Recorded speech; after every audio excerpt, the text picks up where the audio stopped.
On April 10th, at 6 o'clock in the morning, the ITER site was already alive with energy. The air buzzed with anticipation. In the massive assembly hall, more than 50 engineers and technicians worked in perfect sync, each one preparing for a moment years in the making. It was time. Sector Module number 7, the first module of the ITER vacuum vessel, was ready for installation into the tokamak pit. A steel giant, weighing an astonishing 1,350 tons, stood waiting to rise. At exactly 10 o'clock a.m., the command was given. The big lift was on. All eyes turned skyward, breaths held.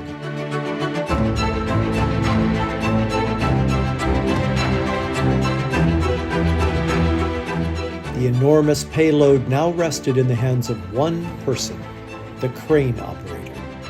Their task? To carry the behemoth more than 100 meters across, clearing the pit wall and delivering it with millimetric precision.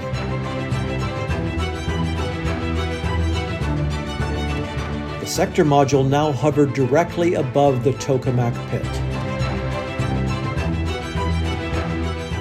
Phase 2 had begun.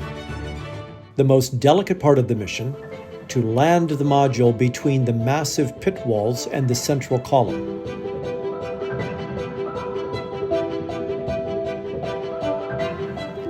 Down below, in the pit's narrow confines, the atmosphere was intense.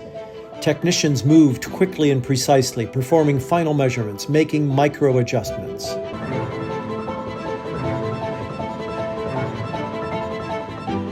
The command echoed through the radios. It's time to go down. And slowly, silently, 1,350 tons of engineered perfection began its descent. But if this was possible, it's because of them, the people, the minds, the hands, the hearts behind the steel and precision. Human motivation and deep commitment were at the core of this achievement. Long hours, endless coordination, and unwavering focus.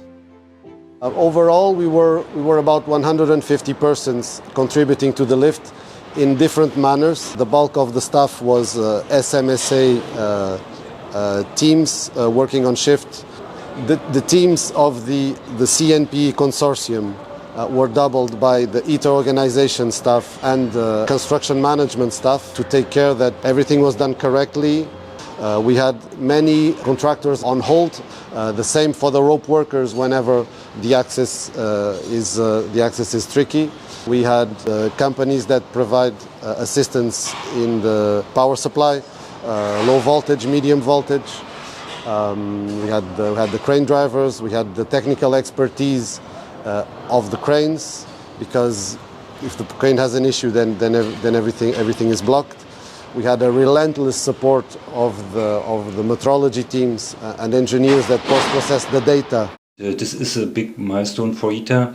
From my perspective, it is of course to be seen that we have achieved the reassembly of the vacuum vessel, the first vacuum vessel sector, after their repair, which was necessary 3 years ago, and it was decided to bring out one sector.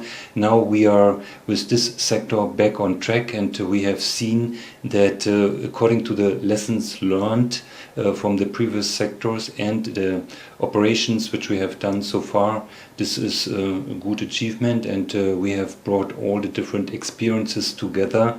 A considerable amount of effort on the training. We had a new contractor that were learning about a new environment, new tools, new components.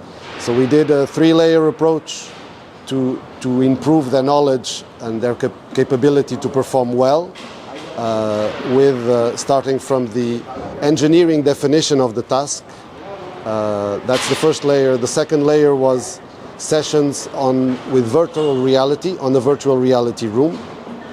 And the third at last was exercises with mock-ups and the real tools. We are very happy that we have this Sector 7 brought into pit ahead of schedule, and with that it is creating a little bit float for the next activities which are coming.